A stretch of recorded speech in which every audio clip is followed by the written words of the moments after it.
खबर शामिल करते हैं सरगोदा से, जहां सोशल मीडिया पर असले की सरेआम नुमाइश। आईजी पंजाब के अहकामात को हवा में उड़ा दिया गया।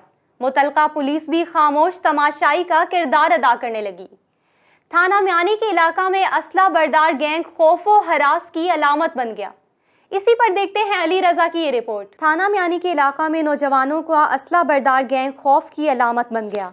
असला की नुमाइश और शाहराहों पर फायरिंग करना मामूल बन गया। सरेआम फायरिंग करते हुए की वीडियोस जीएनएन न्यूज को मौसूल हो गई। मुसल्ला गैंग लड़ाई झगड़ों में भी मुलव्वस है। थाना म्यानी पुलिस असला की नुमाइश करने वालों के खिलाफ कार्रवाई करने से गुरेजा है। बासर मुलजिमान चक सैयदा में दहशत की अलामत बन गए हैं। मुलजिमान दिन दहाड़े मेन शाहराह पर जदीद असला लहराते हुए खौफ फैलाने लगे। बासर मुलजिमान ने जदीद असला की नुमाइश करते हुए वीडियोस सोशल मीडिया पर अपलोड कर दी, जबकि थाना म्यानी की हुदूद जराइम का घर समझा जाने लगा।